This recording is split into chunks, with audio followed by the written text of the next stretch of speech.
আসসালামু আলাইকুম। আশা করি আল্লাহ তাআলার রহমতে আপনারা প্রত্যেকে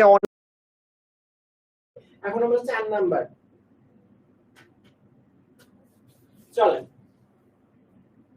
চলেন আমরা 4 নাম্বার প্রশ্নটা সলভ করে ফেলি, তাই তো? এখন একটা জিনিস ভালো করে লক্ষ্য করো বাবারা। এই যে পোল পোল করতেছেন, আজকে পোল কিভাবে দিব দেখেন তো। এই যে প্রিপিল না কি জানি নাম, আমি তো নামটা পড়ার আগেই চলে যাচ্ছে। বাবা পোল কিভাবে করব বলেন তো? হ্যাঁ, প্রাপ্তি মন্ডল দেখেন, আমি আপনাদেরকে আবারও রিপিট করি যারা পোল বলতেছেন। এখন কথা হচ্ছে, আপনি একজন হচ্ছে গিয়ে তোমার ওই 40 করে না, 40 করে, তো মানুষ মারা গেলে তো 40 করে। তো আপনি সেই অনুষ্ঠানের মধ্যে গেলেন, যাওয়ার পরবর্তীতে আপনারা খাইতে দিছে, তাও তো ভালো যে মানুষ মারা গেলে নাকি খাইতে দেয়। আবার ঠিক আছে, তাও বুঝলাম যে খাইতে দিছে, যে 40 আপনি মানে কারো মারা যাওয়াতে গেছেন, যাওয়ার পর আপনাদের খাইতে দিছে, খুবই ভালো কথা। কারণ খাওয়ার সময় যদি আপনি বলেন, আচ্ছা গরুর মাংস তো দিল, কই কাচ্চি তো দিল না, একটু দই তো দিল না, এই আপনি একটু দই দেন, একটু দই দেন, একটু দই দেন না, একটু রসমঞ্জরি দেন না, হবে? হবে না তো আহমেদ হোসেন, হবে না। কিভাবে হবে? কারণ পরিস্থিতি বুঝতে হবে। আজকে আমার ক্লাসটা কিসের উপর ক্লাস, এটা কি জানো না তোমরা? এই ক্লাসটা তো আসলে সিকিউ সলভিং। এখন আমি কি এভাবে বলবো, এই সিকিউ এর কোন উত্তরটা তোমরা করবা, ক খ গ ঘ? এখন আমি এখানে গিয়ে পোল দেই, তোমরা এখন উত্তর দাও। আমরা উত্তর করব ঘ নাম্বার, আমরা উত্তর করব গ নাম্বার। ঠিক আছে? আমি ঢাকায় পড়ছিলাম, ঢাকা হামদর্দ পাবলিক কলেজে। সো জিনিসটা এরকম, প্রশ্ন আসলে আমি মাঝে মাঝে অবাক হয়ে যাই, কোন ক্লাসে আসছি, স্টুডেন্টরা কি দেখে না আমি কোন ক্লাসের মধ্যে আসছি? লাস্ট দিনের মধ্যে লাস্ট ক্লাস নিচ্ছি আপনাদের। সো লাস্ট ক্লাসে এসেও যদি করেন তাহলে কেমনে হবে? আপনারা বড় হইছেন। দেখো, আসো আসো, ক্লাসটারে আমার মাঝে মাঝে সার্কাস মনে হয়। কি করেন কমেন্ট সেকশনে আপনারা, আল্লাহ! ছাত্রদের সাথে বসে থাকতে পারলে এগুলো উল্টাপাল্টা। মাঝে মাঝে দেখি এখানের মধ্যে মাইকিং করা হয়, হ্যালো হ্যালো হ্যালো, একটি হারানো বিজ্ঞপ্তি, ওনাকে খুঁজে পাওয়া যাচ্ছে না, ওনাকে একটু খুঁজে দাও। কেন রে ভাই, এটা কি কমেন্ট সেকশন থেকে খোঁজার জায়গা? কাউকে খুঁজতেছেন, মাইকিং করতেছেন, আর এইদিকে আমি যে মাইকিং করে করে পড়াচ্ছি।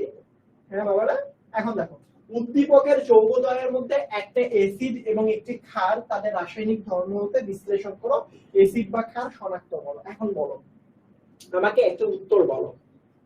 আমার সাথে আপনাদের লাস্ট ক্লাস, ঠিক আছে? আমার সাথে আপনাদের এই যে দাঁড়ানো অবস্থায় লাস্ট ক্লাস, ঠিক আছে? ঠিক আছে, এখন বুঝছি। সেটা হচ্ছে, আমার এই সালফিউরিক অ্যাসিডটা একটা অ্যাসিড কেন? এটা কেন, এটা যে আমরা একটা অ্যাসিড বলি, এই অ্যাসিড কেন বলা হয়? বলো বলো বলো বলো বলো বলো বলো, এটা অ্যাসিড কেন বলা হয়? এটা যে একটা ক্ষার, এটাকে ক্ষার কেন বলা হয়? এটাকে যে ক্ষার, ক্ষার কেন বলা হয় বলেন? প্রথমে একটা জিনিস লিখবেন খাতার মধ্যে, আমরা জানি এই জিনিসটা অ্যাসিড, কারণ এটা ক্ষারের সাথে বিক্রিয়া করে লবণ পানি উৎপন্ন করে। এই উত্তরটা দেখার জন্য আপনারা অবশ্যই অবশ্যই 2 নাম্বার এবং 3 নাম্বার লেকচারটা দেখবেন। 2 নাম্বার এবং 3 নাম্বার লেকচারটা দেখবেন। এই জায়গার মধ্যে কি চাইছে, অ্যাসিডের অনেক রকম বিক্রিয়া পড়ছিলাম 2 নাম্বার লেকচারের মধ্যে, যে অ্যাসিডের সাথে ধাতুর বিক্রিয়া, অ্যাসিডের সাথে তোমার বাইকার্বনেটের বিক্রিয়া, অ্যাসিডের সাথে ক্ষারের বিক্রিয়া, এগুলো দেখছি না? এগুলো দেখছি কি দেখিনি বাবারা বলো তো? অবশ্যই দেখছি। এখন আপনারা তো বুঝতেছেন যে এখানের মধ্যে এটা একটা 4 মার্কসের প্রশ্ন। আপনারা যদি বলেন এটা শুধু হাইড্রোজেন আয়ন, এটা তো একটা উত্তর, আপনাকে তো 1 মার্ক দিবে, এত উত্তরই দিবে না। যৌগদ্বয়ের মধ্যে যেটা একটা অ্যাসিড, এটা অনেক রকম কারণ আছে। এটা 2 নাম্বার এবং 3 নাম্বার লেকচারটা আবার রিভাইজ দিবেন এবং দেখবেন এই জায়গার মধ্যে কি কি আছে। এই যে যেমন দিছে সালফিউরিক অ্যাসিড, অন্যটা ক্ষার।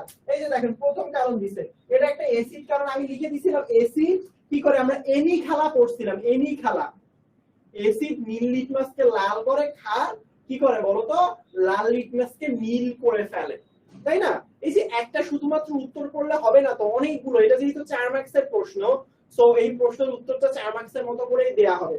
10 নম্বর চ্যাপ্টারটা খুব সম্ভবত প্রথম দিকে পড়ানোর কথা। খুব সম্ভবত আমি পড়াতে পারি আপনাদের, ক্লাস 9 এ মেবি আমি পড়িয়েছিলাম আমার যতদূর মনে পড়ে। একদম সবার ফার্স্টের চ্যাপ্টার, খুব সম্ভবত দশম চ্যাপ্টার, আমি জানি না, বাট দশম চ্যাপ্টারও পড়ানোর কথা। সো যদি পড়ানো না হয়ে থাকে তো দেখা যাক ইনশাআল্লাহ। আমার জানা মতে আপনারা একটু খুঁজবেন দশম চ্যাপ্টারটা পড়ানোর কথা। এখন দেখেন এই জায়গার মধ্যে সেটা হচ্ছে, এটা হচ্ছে কি সালফিউরিক অ্যাসিডের রাসায়নিক ধর্ম নীল লিটমাস কাগজকে লাল করে ফেলে, এবং সালফিউরিক অ্যাসিড কি করে, নীল লিটমাস পেপারকে লাল বর্ণধান করে। এইগুলো একটু পড়বেন। সো পরবর্তীতে এইগুলো আমরা 2 নম্বর লেকচারে পড়ছি না যে একটা কার সাথে, ধাতুর সাথে বিক্রিয়া করে কি উৎপন্ন করে, সোডিয়াম সালফেট মানে লবণ এবং হাইড্রোজেন গ্যাস উৎপন্ন করে। আমি কি আপনাদেরকে দেখাইছিলাম মনে আছে, একটা লেকচারে আপনাদেরকে দেখিয়েছিলাম ভিডিওর মাধ্যমে বুদবুদ আকারে যে হাইড্রোজেন গ্যাস উড়ে যায়, আপনারা কি দেখছিলেন আদৌ? প্রথমে এই তাই নাকি এটা হচ্ছে অ্যাসিড, কি অবস্থা, প্রথমে এই থাকলেই কি আসলে হাইড্রোজেন হবে? আচ্ছা বলো তো এটা কি অ্যাসিড না ক্ষার? NH3 এটা অ্যাসিড না ক্ষার বলো? এই যে ধরো পোংপাং মার্কা উত্তরগুলো দাও, এই জন্য আসলে কি হয়ে যায় বলতো, এই যে পোংপাং মার্কা উত্তরগুলো দাও যার কারণে পরীক্ষায় মার্কস কম আসে। সো অনেকে বলে কি যে ধরো আমার প্রশ্ন জিজ্ঞেস করছে যে কুদ্দুস পরীক্ষায় কম নাম্বার কেন পাইছে, কারণ এক একজন যদি এটার উত্তর এভাবে দেয়, কুদ্দুস একদিন নদীর ধারে গেল, সে নদীর ধারে যাওয়ার পরে একটা গরু দেখতে পারলো, সেই গরুটাকে সে ঘাস খাওয়ালো, সে পানি খাওয়ালো, পানি খাওয়াতে গিয়ে একটা বোয়াল মাছ ধরলো, বোয়াল মাছটা বাসায় নিয়ে আসলো, আসার পরবর্তীতে রান্না করলো, খেলো, খাওয়ার পর পেট ভারী হলো, ঘুমালো, পড়ার সময় পেল না, সে পরীক্ষায় খারাপ করলো। এরকম তো আসলে না, তাই না? উত্তরগুলো সাজিয়ে দিতে হবে। সো এটা একটা খায়, এখানেও তো হাইড্রোজেন আছে, এখানের মধ্যে হাইড্রোজেন তো আছে, তবু এটা কেন খায়? এখানে হাইড্রোজেন থাকা সত্ত্বেও এটা একটা ক্ষার। কেন ক্ষার আসলে? কারণ হচ্ছে এটা ক্ষার এর অন্যতম কারণ হচ্ছে যে মুক্ত জোট ইলেকট্রন দান করে। এটা আমরা পরে পড়বো, কিন্তু মেইন যে জিনিসটা মনে রাখতে হবে সেটা হচ্ছে এখানে হাইড্রোজেন থাকা সত্ত্বেও ক্ষার না। তাহলে আমরা এখানে কেন বলতে পারি যে এখানে হাইড্রোজেন আছে তাই এটা অ্যাসিড? তাই আমরা যে ছোট্ট একটা জিনিস আসলে আমরা ব্যাখ্যা করতেছি যে এটাতে হাইড্রোজেন আছে তাই ক্ষার, এটা প্রথম একটা উত্তর হইতে পারে যে জলীয় দ্রবণে হাইড্রোজেন আয়ন দান করে, পরবর্তীতে লাল লিটমাসকে নীল করে। পরবর্তী 2 নম্বর লেকচারটা যদি পড়ে থাকেন, 2 নম্বর লেকচারের মধ্যে আমি পড়াইছি, এটা আবারও দেখবেন যে কোন একটা ধাতুর সাথে, সক্রিয় ধাতুর সাথে বিক্রিয়া করে লবণ আর কি উৎপন্ন করে, হাইড্রোজেন গ্যাস উৎপন্ন করে। সেম ভাবে কি হয় বলেন তো, অ্যাসিড এবং ক্ষার বিক্রিয়া করে কি উৎপন্ন করে, লবণ এবং পানি উৎপন্ন করে। এইগুলো ভাই মনে রাখতে হবে, এইগুলো এই যে মনে রাখতে হবে, এগুলো একটু মনে রাখতে হবে। কথা কি বুঝতে পারছেন নাকি বুঝেন নাই? কথা বুঝছেন কি বুঝেন নাই? বলেন বলেন বলেন বলেন বলেন বলেন বলেন বলেন বলেন। আচ্ছা এবার 2 নম্বর সিকিউ। 2 নম্বর সিকিউ এর ক্ষেত্রে আপনাদেরকে যেটা কথা বলবো সেটা হচ্ছে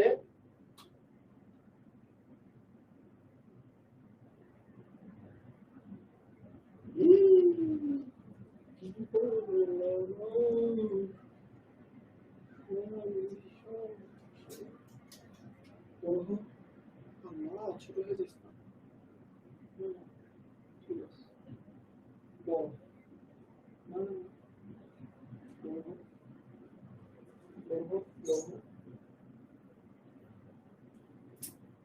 কি একটা অবস্থা।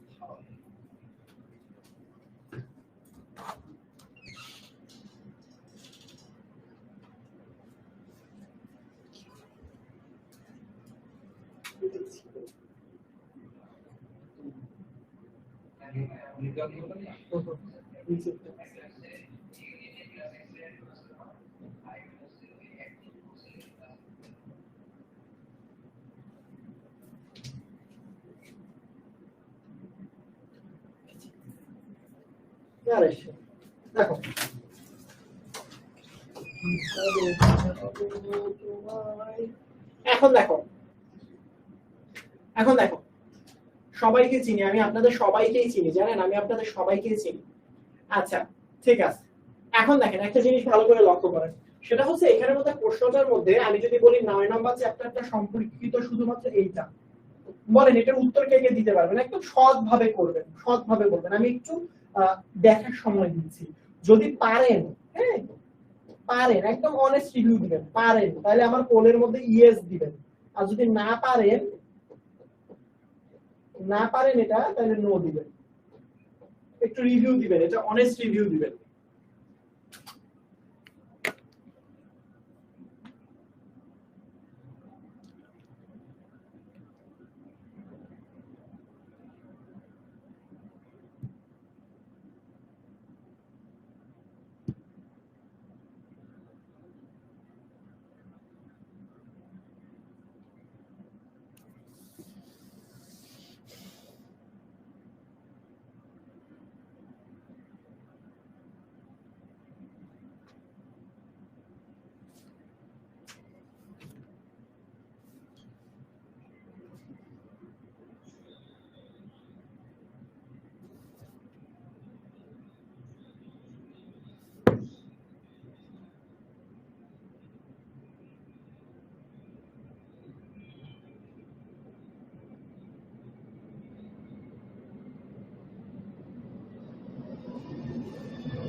আচ্ছা, ভেরি গুড। এখানের মধ্যে দেখতে পাচ্ছি 40% স্টুডেন্ট বলছে ইয়েস, পারি পারি পারি, বাট ম্যাক্সিমাম স্টুডেন্ট বলছে না, পারেন না। দেখেন, এটা বোঝার জন্য আমি আপনাদেরকে এটা পড়িয়েছিলাম ক্লাসের মধ্যে। চলেন আমরা বড় সড়ো করে দেখি। যারা যারা পারেন খাতার মধ্যে করে ফেলেন তো। এটা আমি অনেক সুন্দর করে দেখিয়েছিলাম আপনাদেরকে। দেখেন, ভালো করে লক্ষ্য করেন। এটা দেখেন, এই যে দেখেন, ভালো করে লক্ষ্য। উদ্দীপকের লবণ দয়, লবণ কোনটা? এটা হচ্ছে লবণ। উদ্দীপকের লবণ হচ্ছে এটা। একটু দেখেন, ভালো করে বুঝেন। উদ্দীপকের লবণ হচ্ছে এই জিনিসটা, হচ্ছে উদ্দীপকের কি বললাম? উদ্দীপকের লবণ হচ্ছে এই জায়গার মধ্যে ফেরিক ক্লোরাইডটা, এটা হচ্ছে উদ্দীপকের লবণ। ঠিক আছে, ঠিক আছে। তার মানে এখন দেখো, উদ্দীপকের লবণ দয় শনাক্তকরণে লঘু ক্ষারের ব্যবহার বিশ্লেষণের কথা বলছে। এই যে একটা জিনিস আমি আপনাদেরকে বলছিলাম, লঘু ক্ষার মানে বোঝানো হয়েছে সোডিয়াম হাইড্রোক্সাইডের কথা।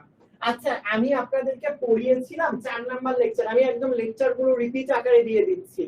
4 নাম্বার লেকচারের মধ্যে আমি আপনাদেরকে পড়িয়েছিলাম যে, মনে আছে যে আয়রন 2 প্লাস, আয়রন 3 প্লাস, মনে পড়ে কিনা জানি না, আল্লাহই ভালো জানে আপনারা কিছু মনে রাখছেন কিনা।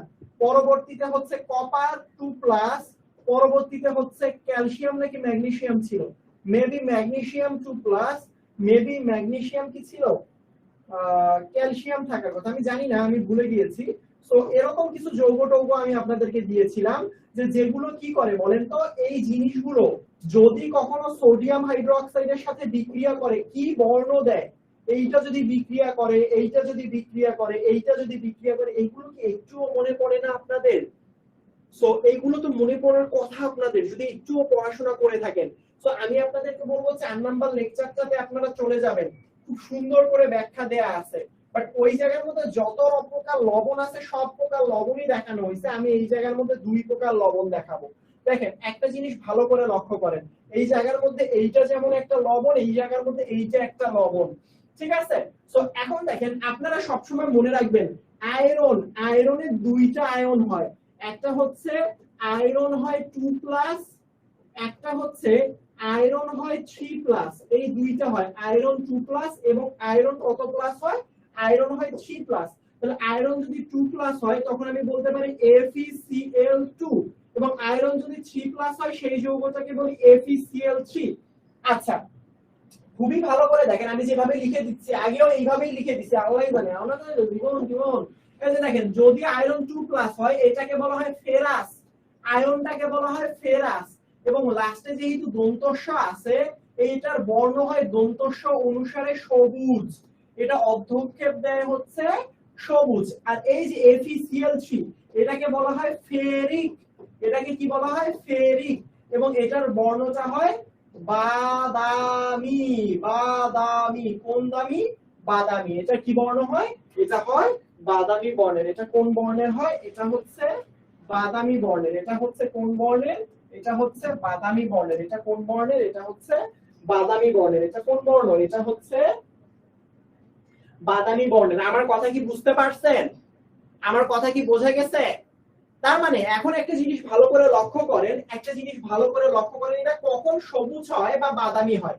এই জায়গাটার মধ্যে আমি খুব সুন্দর করে লিখে দিয়েছিলাম, সেটা হচ্ছে মনে আছে, যদি FeCl2 হতো, আমি জানি না বাবা, আমি খুবই হতাশ হয়ে যাব আপনারা যদি এই জিনিসটা ভুলে যান। অনেক সুন্দর করে পড়িয়ে দিয়েছিলাম আপনাদেরকে ওই 4 নাম্বার লেকচারটার মধ্যে। একটু দেখে আইসেন বাবারা, ফাঁকিবাজি করলে তো, ফাঁকিবাজি তো নিজেই করে যাবেন, তাই না?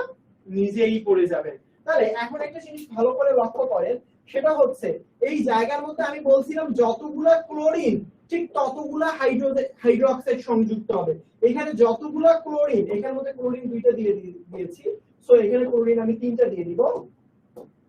সো এই জায়গার মধ্যে ক্লোরিন যতগুলো, ততগুলো আসলে হাইড্রোক্সাইড এসে সংযুক্ত হবে। আল্লাহই জানে আপনাদের মনে আছে না নাই, আল্লাহই ভালো জানে। আচ্ছা, ঠিক আছে, যারা যারা মনে করতে পারতেছেন, লালচে বাদামি, বাদামি কোনো সমস্যা নেই, একই কথা, কোনো সমস্যা নেই।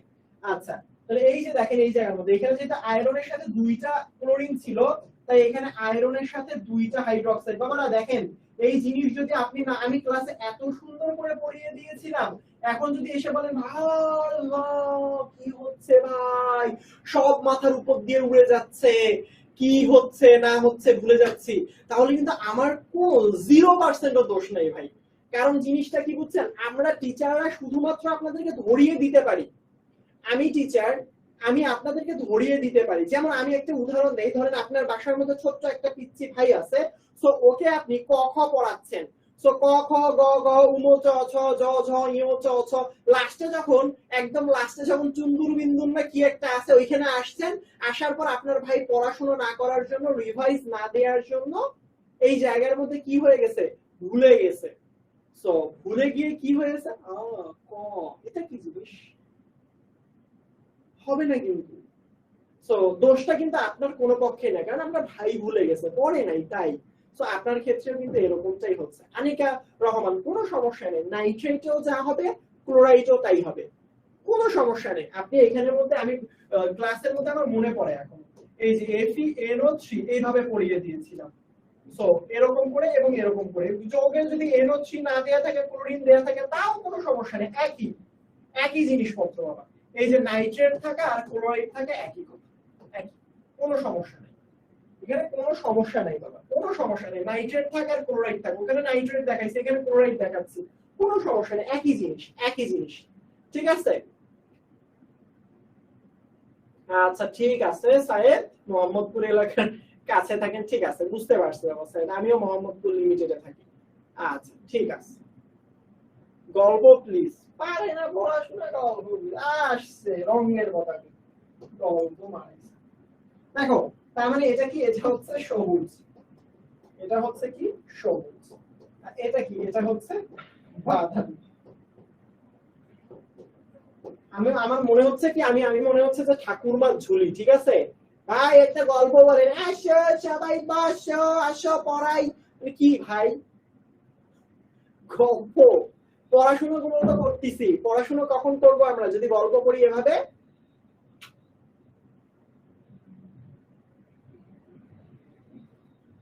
ঠিক আছে ঠিক আছে,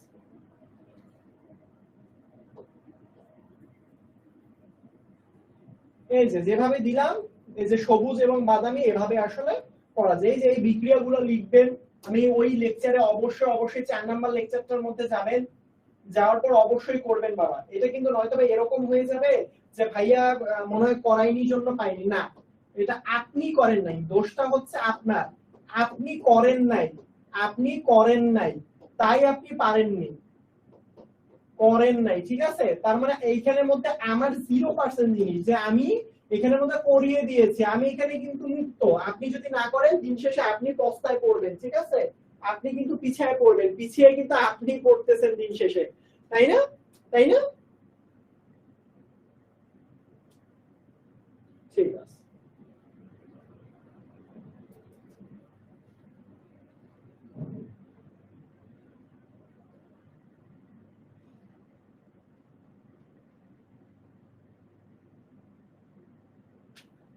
আচ্ছা এখানের মধ্যে একটা সুন্দর কথা বলছেন,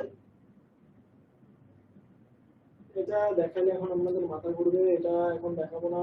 5 নম্বর, 1 নং বিক্রিয়ায় আয়নটি কিভাবে শনাক্ত করবে। দেখো ভালো করে লক্ষ্য করো, ভালো করে লক্ষ্য করো, এটা পারবা, একটু দেখো তো প্রশ্নগুলো একটু কঠিন বাট পারতে হবে। এই যে দেখো বলছে 1 নং বিক্রিয়া আয়নটি কিভাবে শনাক্ত করবে। 1 নং বিক্রিয়া কোনটা, এই যে এটা হচ্ছে 1 নম্বর, এই যে 1 নম্বর বিক্রিয়া। 1 নম্বর বিক্রিয়া এখানে আয়ন কাকে বোঝানো হচ্ছে, এটাই তো বুঝি না, ঠিক আছে, বুঝতে পারছেন আমার কথা। সো আয়ন বলতে এখানে কাকে বোঝানো হচ্ছে, সো আয়ন বলতে এখানে বোঝানো হচ্ছে এই যে FeOH3 না, আমি বরাবর বলছি এই ব্র্যাকেটের নিচে যে 3টা থাকে সেটা হচ্ছে এই যৌগের উপরে প্লাস আকারে চলে যায়। সো এখানে আয়রন কত হবে বলেন তো, আয়রন 3+। আপনারাই বলেন আয়রন 3+টাকে কিভাবে শনাক্ত করব। এখন দেখেন একটু আগেও কিন্তু এটাকে শনাক্ত করে আসছি, শনাক্ত করে আসছি না বলেন তো, এই যৌগটাকে আয়রন 3+টাকে কিভাবে শনাক্ত করছি বলেন তো, এই যে এরা তো বিক্রিয়া সহকারে দিয়ে দিছে, এরা তো বিক্রিয়া সহকারে দিয়ে দিছে। আবার একদম প্রশ্ন তো সহজ, যে আমি জানি FeCl3, একটু আগেও পড়েছি আমরা, এখানে যদি সোডিয়াম হাইড্রোক্সাইড হয় তাহলে এখানের মধ্যে ক্লোরিন কয়টা? ক্লোরিনের সংখ্যা হচ্ছে 3টা, তাই এখানে হাইড্রোক্সাইড আসবে কয়টা? 3টা হাইড্রোক্সাইড আসবে, তাই না? তাহলে এখানের মধ্যে আয়রনের সাথে কি হবে? সোডিয়াম, মানে কি বলি আমি, আয়রনের সাথে কি যাবে বলতো? সোডিয়াম, মানে সোডিয়ামের হাইড্রোক্সাইড আয়নটা চলে যাবে। তাহলে এখানের মধ্যে আমরা সুন্দর মতো লিখতে পারি FeOH3। কারণ আপনারাই বলেন তো এটা কোন রঙের আসলে অর্ধক্ষেপ পড়বে? এটা কোন বর্ণের আসলে অর্ধক্ষেপ পড়বে বলেন? সব নেতায় পড়তেছে নাকি?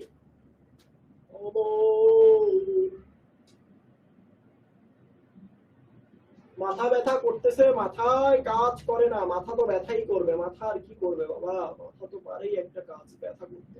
তো মাথা যদি ব্যথা করে মাথার মধ্যে কি করা যায়? ডাক্তার কাজ করেন, র চা খান, বুঝছেন? রং চা খান, ভালো হয়ে যাবে ইনশাল্লাহ। ঠিক আছে, মাথা ব্যথা করবে, আমার কত রকম মাথা ব্যথা করছে, কত রকম মাথা ব্যথা করছে আমার। আসেন, তার মানে এটা হচ্ছে বাদামি অর্ধক্ষেপ বলে, এইটাই আসলে যে বিক্রিয়াতে দিছে সেটাই আসলে আমাদের এখানে বুঝিয়েছে যে বাদামি অর্ধক্ষেপ করবে। ঠিক আছে, আমারও অনেক মাথা ব্যথা করতো, আমারও অনেক মাথা ব্যথা করতো। কখন বলেন তো? আমি যখন হচ্ছে লিটারেলি ক্লাস 4-5 এর দিকে পড়তাম, আমি প্রচুর পড়াশোনায় ফাঁকি পাচ্ছিলাম। সো আমার মাথা ব্যথা কখন করতে জানেন? দেখেন আমি আপনাকে বলি, সেটা হচ্ছে যে এটা আমার বাসা, এটা আমার বাসা, এখান থেকে হচ্ছে আমার ম্যাডামের বাসা, এভাবে ঘুরে ঘুরে ঘুরে ঘুরে এটা হচ্ছে ম্যাডামের বাসা। আমি একটা ম্যাডামের কাছে পড়তে যেতাম, আমি একটা ম্যাডামের কাছে পড়তে যাইতাম। সো আমি করতাম কি, এইখান থেকে ম্যাডামের বাসায় পড়তে আসতে খুব বেশি একটা ভালো লাগতো না। সো আমি সাইকেলের মধ্যে প্রতিদিন যাতায়াত করতাম।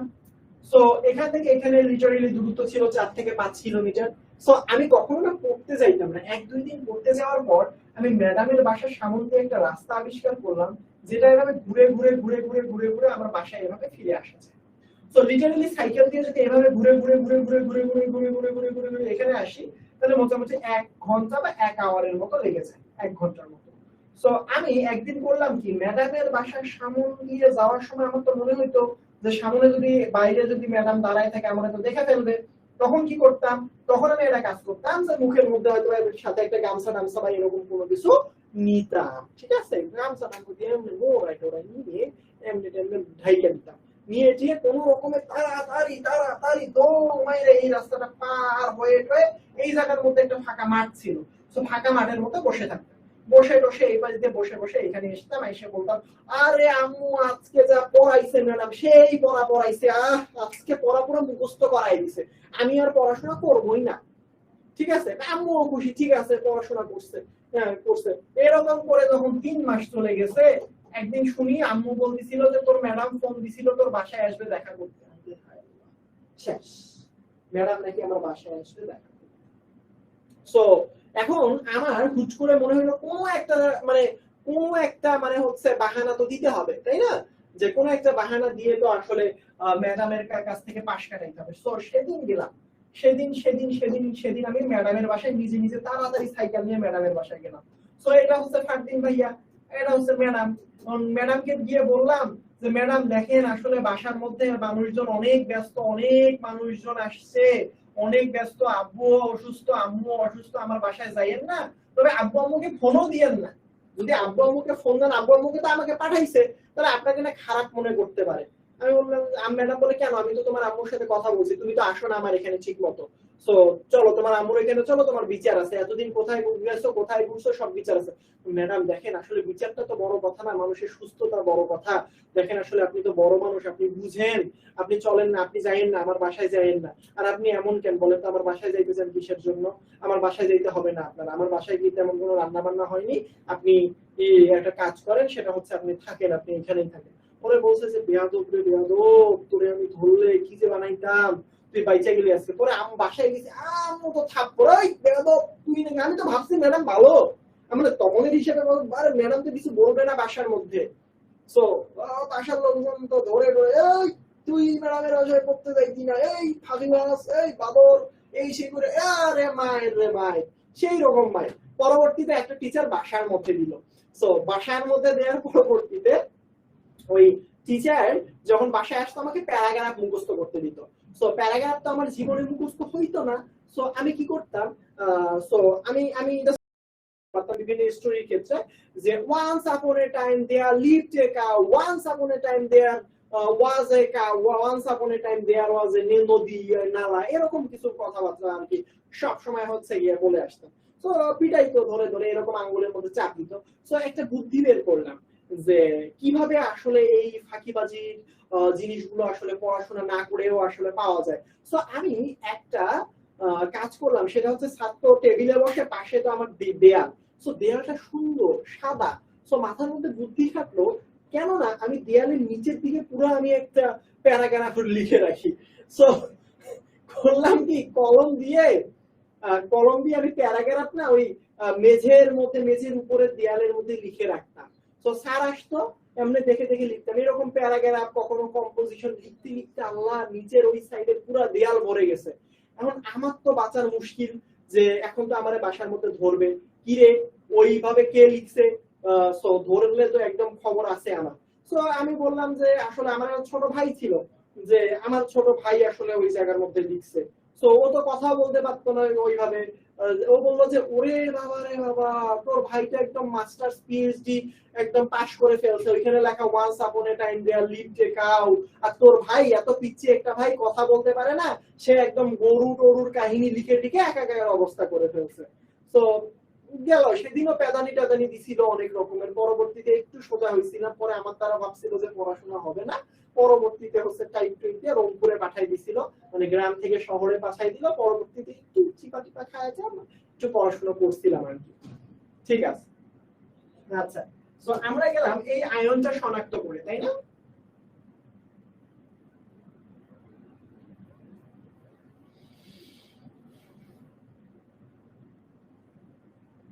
আচ্ছা, পরবর্তী প্রশ্ন দেখি, আমরা। আচ্ছা, পরবর্তী প্রশ্ন, বি পাত্রের দ্রবণের পিএইচ এর মান কত হবে, সীমা কত? আচ্ছা, এটা আমরা পরে করব, সমস্যা নাই, এটা যদি ইয়া করি। আচ্ছা, এখানের মধ্যে এইটা বলো, বলো সিওজি এর পূর্ণরূপ কি? সবাই লেখো দেখি, সিওজি এর পূর্ণরূপটা কি? কে কে লিখবা? লিখো লিখো লিখো লিখো লিখো লিখো, বলো বলো বলো বলো বলো বলো বলো, বলেন বলেন, সিওজি।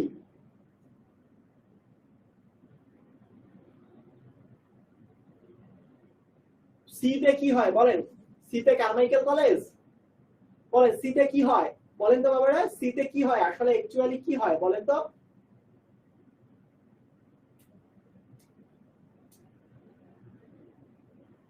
বলেন বলেন বলেন বলেন।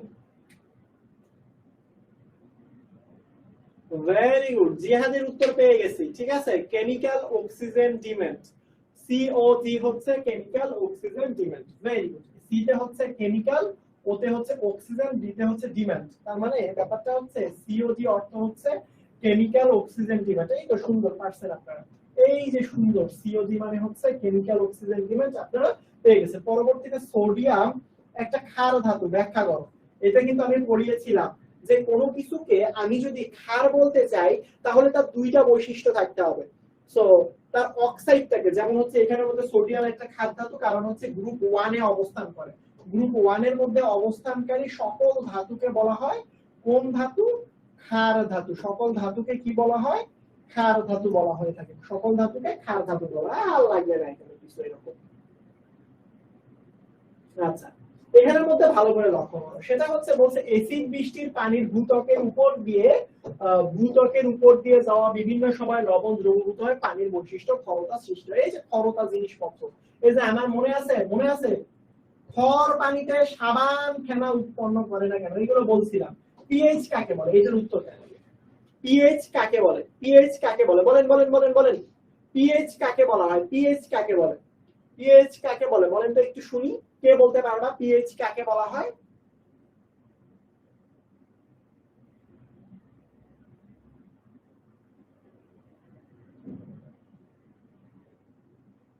তেইশ সারে সেরা সেরা সেরা, হাইড্রোজেন আয়নের ঘনমাত্রা ঋণাত্মক লগারিদমকে আসলে পিএইচ বলা হয়। হাইড্রোজেন আয়নের ঘনমাত্রা ঋণাত্মক লগারিদমকে কি বলা হয়? পিএইচ বলা হয়। Very good. পোল কিভাবে দিব বাবা? কিসের উপরে পোল দিব বলেন তো? আজকে CQ solving class. So poll কিভাবে থাকবে? সিকিউ এর কি কখনো পোল পাচ্ছেন আপনারা? দেখেন পিএইচডিএস, দেখেন ফাঁকিবাজি নিজের সাথে কইলেন না। পিএইচ মানে হচ্ছে হাইড্রোজেন আয়নের ঘনমাত্রা ঋণাত্মক লগারিদম। এবং লাস্ট ক্লাসে মনে আছে ক্ষর পানিতে সাবান ফেনা উৎপন্ন করে না কয়েকটা আয়নের জন্য? ক্যালসিয়াম আয়ন, ম্যাগনেসিয়াম আয়ন এবং আয়রন 2+, এরকম কিছু দেখাইছিলাম, মনে আছে? এগুলো কিন্তু গত লেকচারে পড়িয়েছি আমি আপনাদেরকে, যে কেন সাবান ফেনা উৎপন্ন করে অথবা করে না। উদ্দীপকে উল্লেখিত পানির বিশেষ বৈশিষ্ট্য কিভাবে সৃষ্টি হয়, ক্ষর পানি কিভাবে সৃষ্টি হয়, গত লেকচারে দেখে আসবেন। আমি আপনাদেরকে দেখিয়েছিলাম যে ক্ষর পানি কিভাবে সৃষ্টি হয়, হ্যাঁ, কিভাবে আসলে পানির সাথে রিঅ্যাকশন করে এরা অঘটনটা ঘটায়, এগুলো গত লেকচারে পড়া দেখবেন। উদ্দীপকে উল্লেখিত এসিড বৃষ্টির কারণ সেম, এই দুইটা আমি লাস্ট লেকচারে করিয়েছিলাম। এই দুইটা লাস্ট লেকচার, এগুলো হচ্ছে থিওরিটিক্যাল পড়াশোনা, এখানে কোনো ম্যাথমেটিক্যাল জিনিস নাই। তবে আল্লাহর নাম নিয়ে আপনারা মনে করিয়েন না যেহেতু এখানে উল্লেখিত বৈশিষ্ট্য বৃষ্টির কারণ ও ফলাফল, যে আসমান থেকে টুপুস করে বৃষ্টি পড়লো, অনেক সুন্দর ঝিমঝিম বৃষ্টি, বৃষ্টির মধ্যে একটু এসিড আসলো, ওয়াও কি যে সে অনাসৃষ্টি, এরকম মানে ইতিহাস রচনা করতে যাবেন না, ঠিক আছে? এখানের মধ্যে সুন্দর করে বলছে বৃষ্টির কারণ ও ফলাফল, আমি এগুলো গত লেকচারে পড়াইছি সুন্দর করে। সো দেখে নেবেন যে কিভাবে এসিড বৃষ্টি সৃষ্টি হয়, সেটা আসমান থেকে পড়ে কিভাবে। সো বইয়ের মধ্যেও থিওরিটিক্যাল জিনিসপত্র দেয়া আছে, এগুলো পড়বেন, এগুলো পড়ার দরকার আছে, ঠিক আছে? Very good, very good, very good. এই যে দিয়ে দিছিলাম, এই যে দেখছেন না, কোন দ্রবণের হাইড্রোজেন আয়নের ঋণাত্মক ঘনমাত্রা ঋণাত্মক লগারিদমকে পিএইচ বলে। হাইড্রোজেন আয়নের ঘনমাত্রা ঋণাত্মক লগারিদমকে কি বলা হয়? পিএইচ বলা হয়। এই যে আমি আপনাদেরকে শিখিয়ে দিয়েছিলাম। তার পরবর্তীতে দেখেন যে দেখেন ভালো করে বুঝছেন, ক্ষর পানিতে সাবান, ভালো করে বুঝছেন, ক্ষর পানিতে সাবান ফেনা তৈরি করে না কেন? ক্ষর পানিতে সাবান ফেনা তৈরি করে না কেন? এই যে মনে আছে আমি আপনাদেরকে দিয়েছিলাম, মনে আছে? ক্যালসিয়াম 2+, ম্যাগনেসিয়াম 2+, আয়রন 2+, এই আয়নগুলো থাকে, মনে আছে যে এই আয়নগুলো থাকে, এই যে এই আয়নগুলো ক্যালসিয়াম, ম্যাগনেসিয়াম, ফেরিস মানে ফেরাস আয়ন, এইগুলো থাকার কারণে স্বাভাবিকভাবে এইগুলো কিন্তু করে। এগুলো গত লেকচারে পড়িয়েছি, এই যে বিক্রিয়াগুলো দেখিয়েছিলাম না, বিক্রিয়াগুলো কিন্তু দেখিয়েছিলাম আপনাদেরকে, সুতরাং এগুলো ভালো করে পড়বেন, ঠিক আছে? পরের উত্তরটা এই যে দেখেন খনিজ, এই যে এগুলো দেখানো হয়েছিল আগে, তার মানে এই যে কার্বনিক অ্যাসিড, নাইট্রিক অ্যাসিড, এগুলো ক্ষরতা সৃষ্টি করে, এগুলো দেখবেন, দেখে ফেলবেন, ঠিক আছে? আচ্ছা, এই যে এই জায়গায় পড়ে দহন তাপ, এটা কয় নাম্বার চ্যাপ্টারের পড়া? 7 নাম্বার চ্যাপ্টারের পড়া। প্রশমন তাপ নন রেডক্স, এটা কয় নাম্বার চ্যাপ্টার? 7 number chapter. উদ্দীপকের যৌগটির আণবিক সংকেত নির্ণয় করো, এটা 6 নাম্বার চ্যাপ্টারের পড়াশোনা। উদ্দীপকের লঘু অবস্থায় বিক্রিয়া না হলেও গাঢ় অবস্থায় বিক্রিয়া হওয়ার কারণ সমীকরণ সহ ব্যাখ্যা করো, এটা আপনাদের এইচডব্লিউ থাকবে, যদিও বা নেক্সট আপনাদের সাথে জানি না দেখা হচ্ছে কিনা, তবে যদি দেখা হয় বাট হোমওয়ার্ক করে দিন ইনশাআল্লাহ, হ্যাঁ, অন্য কোনো কোর্সে দেখা হবে আশা করি, বাট কথা হচ্ছে যে 10ms এর সাথেই থাকবেন ইনশাআল্লাহ, দেখা হবে। সো এখন দেখেন উদ্দীপকের যৌগটির আণবিক সংকেত নির্ণয় করো, লঘু অবস্থায় বিক্রিয়া না হলেও গাঢ় অবস্থা সহ বিশ্লেষণ করো। সুতরাং এই জিনিসগুলো হচ্ছে একটু এই গ নাম্বার থেকে এটা আসবে, এই যে যৌগটা গ নাম্বার থেকে আসবে এবং ঘ নাম্বারটা নিজে নিজে করে ফেলার চেষ্টা করবেন ইনশাআল্লাহ। কেমন? এই যে এই জায়গার মধ্যে যেমন যৌগটা হচ্ছে সালফিউরিক অ্যাসিড, এখন বলছে লঘু অবস্থায় বিক্রিয়া না করলে গাঢ় অবস্থায় বিক্রিয়া করে কেন, এগুলো একটু পড়ে ফেলবেন আপনারা, ঠিক আছে? সো এগুলো হচ্ছে আমার প্রশ্ন। তো এই প্রশ্নগুলো আপনারা পারবেন ইনশাআল্লাহ আশা করি। হাইড্রোক্লোরিক দৈনন্দিন জীবনে এর প্রকৃতি, কৃষি ক্ষেত্রে আসলে পিএইচ এর, আমি কৃষি ক্ষেত্রে কিন্তু এই জিনিসগুলো দেখিয়ে দিয়েছিলাম, যেহেতু সময় কম। সো যেহেতু জিনিসগুলো দেখিয়ে দিয়েছিলাম, সুতরাং এগুলো কিন্তু নিজে নিজে পড়বেন।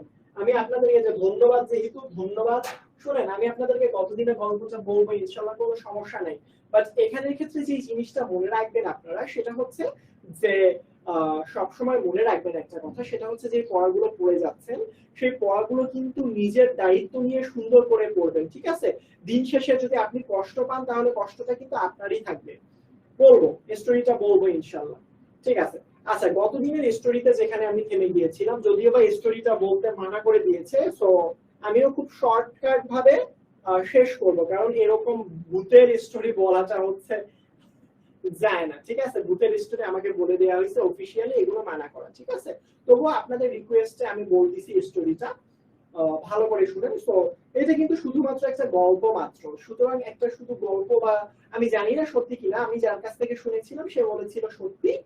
সো লাস্টে কি হইলো যে ওই আপুটা, যে মৌমিতা আপু ছিল, সো মৌমিতার আপুর অবস্থা দিন দিন অনেক বেশি খারাপ হতো, মানে হওয়া শুরু করছিল, রাতের বেলায় খুবই খারাপ অবস্থা হয়ে যেত, বাসায় থাকতো না। সো তার যে ব্ল্যাক ম্যাজিক করা হয়েছিল, সো সেই ব্ল্যাক ম্যাজিকের ক্ষেত্রে যে জিনিসটা হয়েছিল যে তাদেরকে না মারা পর্যন্ত চলে যাবে না, আসলে যে ব্ল্যাক ম্যাজিক করেছিল সে নাকি আপুকে অনেক বেশি পছন্দ করতো, সো সেই ক্ষেত্রে সে ব্ল্যাক ম্যাজিক করছে হিংসার বশবর্তী হয়ে, যে আসলে তাকে আমি পাইনি, অন্য আরেকজনের সাথে বিয়ে হয়ে গেছে, সব দুইজনের উপরে ব্ল্যাক ম্যাজিকটা করবো, বাট আগে আপুকে মারবে তারপর ভাইয়াকে মারবে, এরকম একটা টেন্ডেন্সি, যদিও বা এটা গল্প সম্পূর্ণ রকম একটা। সো লাস্টের দিকে ওনার ওই মামা যখন বাসায় আসলো, আসার পরবর্তীতে বললো যে তোমরা একটা কাপড়ের কাপড় নিয়ে আসো। সো কাপড়ের কাপড়টা নিয়ে আসলে কি হবে, সো কাপড়ের কাপড় নিয়ে এসে বসানো হলো রুমের মধ্যে, পুরো সাদা কাপড়টা রুমের মধ্যে রেখে দেওয়া হলো এবং সব লাইট টাইট গুলো অফ করে দেওয়া হয়েছিল। সো ওই আপুকে মাঝখানে বসতে বললো এবং চারপাশে মন্ত্রম যা করে আর কি, সো সেই সব কিছু আসলে মন্ত্রম হচ্ছে রাখা হলো। রাখার পরবর্তীতে হচ্ছে কি কি জানি সূরা টুরা পড়ার পরবর্তীতে আপুর মাঝখানে কি জানি একটা ভর করছিল একটা জিন। সো জিনকে যখন দেখা হলো তখন বললো আসলে আমরা তো একা না, অনেকজন আসলে, সো একে ছেড়ে যাব না। সো যেহেতু ব্ল্যাক ম্যাজিক করা হয়েছে, বলছে যে তুমি একে ছেড়ে না গেলে তোমাকে আমি মেরে ফেলবো। সো পরবর্তীতে বলছে যে আচ্ছা ঠিক আছে, সো তুমি যাবা, বাট যাওয়ার আগে এমন কোন একটা চিহ্ন দিয়ে যাবা যাতে আমরা বুঝতে পারি। সো ও বলতেছিল যে সে নাকি আয়না দিয়ে আসছে। সো আয়না বলতে বুঝছেন ওয়াশরুমের যে আয়না ছিল, সো সেই ওয়াশরুমের আয়না দিয়ে আসছিল। সো বলছিল যে যাকে আমরা কথা দিয়ে আসছি একে মেরে ফেলবো, তার কাছে যদি না চাই তাহলে সে আমাদেরকে মেরে ফেলবে। সো বলছে তুমি যদি না যাও তাহলে মানে আমি তোমাকে মেরে ফেলবো। সো পরবর্তীতে সে আসলে চলে যায়, জিনটা চলে যায়। সো চলে যাওয়ার সময় ওয়াশরুমের যে গ্লাসটা ছিল ঠাস করে ভেঙে যায়। সো ভেঙে যাওয়ার পরবর্তীতে আসলে বুঝতে যায় পারে যে আসলে জিনটা চলে গেছে। সো তার পরবর্তীতে কখনো আর ওরকম ঝামেলা হয়নি আলহামদুলিল্লাহ। বাট একটা কথা সত্যি যে এই যে ব্ল্যাক ম্যাজিক সম্পর্কিত জিনিসগুলো, এগুলো আসলে খুবই বাজে জিনিস, খুবই বাজে জিনিস, এবং এগুলো অনেক সত্যি জিনিস। যেমন হচ্ছে গিয়ে তোমার ইলুমিনাতি বলা হয়, বা অনেক কিছুই আছে এই জায়গার মধ্যে। তো এইগুলো কিছু বলবো না, আমি অনেক কিছু শুনেছি। যেমন আমি আমার লাইফে ছোটবেলায় একজনের অবস্থায় এরকম ভাবে দেখেছিলাম যে একজন ব্ল্যাক ম্যাজিক করেছিল। সো তার মারা যাওয়ার অবস্থা, যে আমি আপনাদেরকে বলি, সো ব্ল্যাক ম্যাজিক করাকালীন কি করা হয়, শয়তানের সাথে আসলে চুক্তি করা হয়। শয়তান তো আসলে জিন জাতি, ধরেন আমি ব্ল্যাক ম্যাজিক করতেছি, আমি এটা জিন, আমি এর সাথে চুক্তি করতেছি। তো শয়তান বলবে যে শয়তান তার জিনিসপত্র করে দিতে হবে, শয়তান আমার এই চুক্তির ভিত্তিতে শয়তান কাজ করে দিবে, আমার কাজ করে দিবে। বাট কথা হচ্ছে যে ব্ল্যাক ম্যাজিক করে তার সাথে শয়তানের চুক্তি হয়, সে কখনো আর ওই আল্লাহর রাস্তায় যেতে পারবে না, এরকম একটা চুক্তি হয়ে থাকে। সো আমার ওইদিকে একটা এলাকার লোক দেখা আর কি, সো সে মারা যাওয়ার অবস্থায়, মারা যাওয়ার শেষ অবস্থায়, সো মারা যাওয়ার আগে তার চেহারা পুরোপুরি রকম কালো হয়ে যাচ্ছিল। সো কালো হয়ে যাওয়ার পরবর্তীতে সে কি জানি বলার চেষ্টা করতেছিল, বাট গলা দিয়ে বের হচ্ছিল না।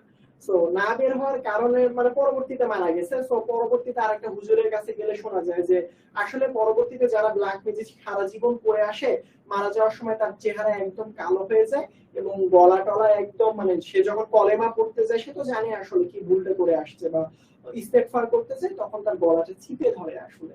সো যার কারণে আসলে কিছু করা যায় না। সো সত্যি কথা বলতে গেলে আমি আমার লাইফে ওরকম কখনোই ভূত টুত দেখিনি, বাট অনুভব করছি, অনেক সময় অনুভব করছি যে রুমের মধ্যে আমি আমার কিছুদিন আগে আমি আমার রুমের মধ্যে ঘুমাচ্ছিলাম প্রায় রাত ৩টার দিকে একাই। সো দরজার কাছে একটা জিনিস কি, মানে একটা ব্যাগ ছিল নিচে, মানে স্বাভাবিকভাবে ওই ব্যাগটা নিজে নিজে উপর থেকে নিচের মধ্যে পড়ে যায়। সো ভয় পাই কিছুক্ষণ, আমি উঠি না, চোখ বন্ধ করেছিলাম। পরবর্তীতে কিছুক্ষণ পর দেখলাম খাটের মধ্যে একদম একদম করে শব্দ হচ্ছিল খাটের নিচে। তো আমি সাহস পাই না, পরবর্তীতে পুরো রুমে যখন একটা ঝাঁকুনির মতো শব্দ আসতেছিল, পরবর্তীতে উঠে দৌড় মারি আর কি, দৌড় মেরে লাইট টাইট জ্বালাই দেই। পরবর্তীতে একটা ভাইকে বলি যে ভাই আসলে বাসার মধ্যে কোনো ঘটনা আছে কিনা। ভাই বলছে যে হ্যাঁ একটু সমস্যা আছে, একদিন নাকি তারা হচ্ছে যে রান্নাঘর থেকে বেরোয় যাচ্ছিল, কিরকম ছায়া টাইপের অবয়ব, ভাইয়া সামন দিয়ে চলে একদম নিচে, মানে বেলকনির দরজা দিয়ে নিচে নেমে যায়। তার মানে হচ্ছে কি ওই বাসার মধ্যে কিছু একটা ছিল আর কি। সো আমি পরবর্তীতে ভয়ে আর কি বাসা ছেড়ে দেই। আস্তে আস্তে মানে ওই বাসাটা বেশ পুরাতন ছিল এবং ম্যাচই ভাড়া দেওয়া হতো। সো আমার কিছু অনুভব হতো মাঝে মাঝে। সো চিন তো থাকেই আসলে বাসার মধ্যে, কোনো সমস্যা নাই। এখন কথা হচ্ছে আপনারা খুব ভালো করে পড়াশোনা করবেন। আপনাদের সাথে আমার জার্নিটা অনেক বেশি সুন্দর ছিল। হ্যাঁ, অনেক বেশি সুন্দর ছিল। আমি আপনাদেরকে একটা কথা বলি, একটা নামতা পড়বো। দেখেন আমি একটা নামতা পড়বো, দেখেন আমি একটা ঘরের নামতা পড়বো। একটা জিনিস ভালো করে লক্ষ্য করবেন, 2 গুণন 1, 2 2 2 2 2 2 2 1 2 3 4 5 6 7 8 9 10। দেখেন এটা থেকে শেখার আপনাদের অনেক কিছু আছে। কি করবেন দেখেন এখানের মধ্যে একটা জিনিস লিখতেছি, লেখার দরকার নেই, একটা জিনিস বুঝেন। আপনাদের সাথে যাওয়ার সময় একটা শুধুমাত্র জিনিস বলে যাব। আমার নামতাটা একটু দেখেন, আমার নামতা এটা একটু দেখেন। যাওয়ার সময় শেষ রিকোয়েস্ট একটু দেখেন। 2 1 কে 2, 2 2 কোনো 4, 3 2 কোনো 6, 4 2 কোনো 8, 5 2 কোনো 10, 6 2 কোনো 12, 7 2 কোনো 14, 8 2 কোনো 16, 9 2 কোনো 18, 10 2 কোনো 23। দেখো তো আমি একটা কিছু লিখছি। সো লিখার পরবর্তীতে ধরো আমার একটা বড় পরীক্ষা হচ্ছে বা বড় একটা স্টেজ, প্রায় সেই স্টেজের মধ্যে 5 থেকে 7,000 মানুষ আছে। ঠিক আছে, 5 থেকে 7,000 মানুষ আছে। সো 5 থেকে 7,000 মানুষের মাঝখানে আমি যখন চিল্লাই চিল্লাই এটা বলবো, যখন আমি এই স্টেজটার মধ্যে চলে আসব যে সবগুলো ঠিক 2 4 6 8 10 12 14 16 18, তার পরবর্তীতে একটা ভুল করে ফেলছি, মানুষরা আসলে কি করবে? মানুষরা আসলে হাসবে, সে পারে না, 2 এর ঘরের নামতা পারে না বা 10 এর ঘরের নামতা পারে না, এবং বিশাল রকম মানুষজন হাসাহাসি শুরু করে দিবে। আচ্ছা, একটা কথা একটু ভালো করে বুঝো, আমি যখন নামতাটা লিখেছি আপনারা একটা কথা বলেন তো, কতবার সঠিক লিখেছি? বুঝেন, কতবার সঠিক লিখেছি? এই জায়গাটার মধ্যে 1 বার 2 বার 3 বার 4 বার 5 বার 6 বার 7 বার 8 বার 9 বার, তুমি 9 বার নামতাটা লিখার সময় 9 বার সঠিক লিখছো। ভুল লিখছো কয়বার? ভুল লিখছো একবার। তার মানে ব্যাপারটা হচ্ছে তুমি যে 9 বার সঠিক লিখলা, সেই 9 বারের জন্য কেউ প্রশংসা করবে না, উল্টা একবার যে তুমি ভুল করছো সেই জন্য তারা হাসাহাসি শুরু করবে। বাট তাদের কি উচিত ছিল? তাদের উচিত ছিল যে তুমি যে 9 বার এই নামতাটা ঠিক লিখলা, তোমার যে একবার যে হাসলো তার তুলনায় 9 গুণ পরিমাণ তোমার প্রশংসা করা। সো তুমি একবার ভুল করলে সবাই হাসা শুরু করবে, বাট 9 বার যে ঠিক পড়লা বা 9 বার যে ঠিক বললা, কেউ কেউ কেউ তোমার ওই জিনিসটা দেখবে না যে তুমি 9 বার ঠিক বলছো, তার মানে 9 গুণ তোমার প্রশংসা করা উচিত ছিল, যেটা আসলে কেউ করে না। একটা জিনিস মনে রাখবা, তোমরা কিছুদিন পর ক্লাস 10 এ উঠে যাবা, 10 এ উঠার পরবর্তীতে এসএসসি পরীক্ষা দিবা। সো মনে রাখবা ক্লাস 1 থেকে ক্লাস 10 পর্যন্ত 10টা ক্লাসে পড়াশোনা করছো, 10টা ক্লাসে সারা জীবন তুমি গোল্ডেন পাও, স্কুলে ভালো রেজাল্ট করো, তারপরে হচ্ছে গিয়ে তোমার তুমি যতই পড়াশোনা করো, পরবর্তীতে যত ভালো রেজাল্ট বৃত্তি টিত্তি যত কিছুই পাও না কেন, ক্লাসের ফার্স্ট বয় হও, কোনো কিছু যায় না। তারা সারা জীবন এই যে দেখো ক্লাস 1 থেকে তুমি ক্লাস 9 এ উঠছো, এখন ক্লাস 10 এ উঠে গেলা, ক্লাস 10 এ যদি একবার ভুলক্রমে তোমার পা পিছলায় যায়, তার মানে হচ্ছে তুমি এসএসসি তে খারাপ রেজাল্ট করলা, কেউ মনে রাখবে না যে তুমি 9 বার এরকম ভালো করছো।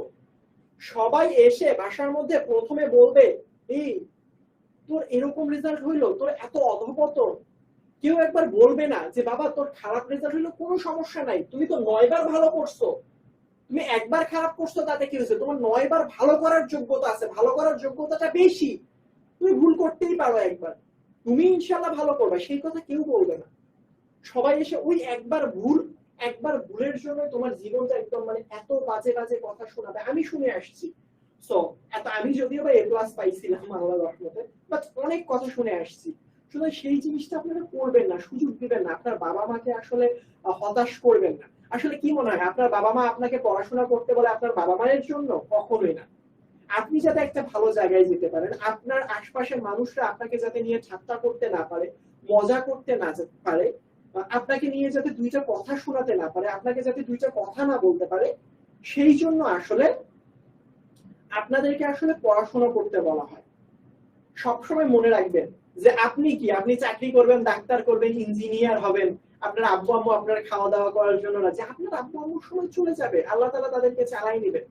আপনার আব্বু আম্মু যে আপনি যাতে ভালো থাকেন, আপনার আব্বু আম্মু যে কষ্টটা করতেছে তার লাইফের মধ্যে আপনাকে পড়াশোনা করানোর জন্য, সো সেই কষ্টটা যাতে আপনার ক্ষেত্রে কম হয়ে যায়। ধরেন আপু সকাল থেকে বিকেল রাত পর্যন্ত পরিশ্রম করে আসেন, সো আপনি চায় না যে আপনিও এতটা পরিশ্রম, কম পরিশ্রম করেন, বেশি পরিমাণে আউটপুট পান, ভালো একটা মর্যাদাপূর্ণ জায়গার মধ্যে গিয়ে পৌঁছান। সবসময় তারা এটাই চায়, কখনো চায় না আপনি চাকরি করে খাওয়াবেন খাওয়াবেন খাওয়াবেন। এইটা আসলে বাবা মা আসলে এরকম না আসলে। তাহলে ভুল বুঝতেছেন, আসলে নিজের ভালো বুঝেন, নিজে পড়াশোনা করেন। এতদিন ধরে আমি পড়াইছি, প্রায় 10 মাস ধরে আমরা একসাথে ছিলাম, আলহামদুলিল্লাহ। কিভাবে সময়গুলো চলে গেল বুঝতে পারলাম না। অনেককে অনেক সময় গালি টালি দিছি, গালি তো না, আসলে একটু ঝাড়ি টাড়ি মারছি। গালি আমি মানি না কখনো কাউকে, আমার নিজের বন্ধুকেও আমি কখনো গালি মারি না, আপনাদেরকেও গালি টালি দিইনি আমি কখনো, এটা আমি শিওর। বাট অনেকে ঝাড়ি মারছি, অনেকে যে কমেন্টে উল্টাপাল্টা কমেন্টের জন্য, আমার বন্ধু হবা, সকিনা তুমি কই, জরিনা তুমি কই, এইসব কমেন্টের জন্য আসলে মাঝে মাঝে ঝাড়ি টাড়ি মারছি, পড়াশোনার লাইনে যাতে আসে। হ্যাঁ, আপনার ভালোর জন্য বলছি। তারপরেও যদি মনে কখনো কেউ কষ্ট পেয়ে থাকেন, এই জন্য আমি এক্সট্রিমলি সরি বাবা। লাস্ট ডেতে একটা ইনশাল্লাহ আশা করি কোন একটা Q&A ক্লাস যদি হয়ে থাকে তাহলে ওইখানে আপনাদের সাথে ফেস টু ফেস কথা বলবো, খুবই ভালো লাগবে ইনশাল্লাহ। বাট এই কোর্সে আপনাদের সাথে যদি বলে থাকি তাহলে হচ্ছে দাঁড়ানো অবস্থায় এই কোর্সে আপনাদের সাথে শেষ ক্লাস। তবে আবারও দেখা হবে ইনশাল্লাহ। পড়াশোনা করবেন, বাবা মাকে সম্মান করবেন, সবাইকে এই সম্মান দিবেন, তাহলেই সম্মান পাবেন। এটা সবসময় মনে রাখবেন। নামাজ কালাম ঠিক মতো পড়বেন, ঠিক আছে? নামাজ মিস দিবেন না। সবাই আমার জন্য দোয়া করবেন, সবাইকে অনেক অনেক মিস করবো। লাভ ইউ বাবারা, সবাই ভালো থাকবেন, সবাই আমার জন্য দোয়া করবেন। আসসালামু আলাইকুম।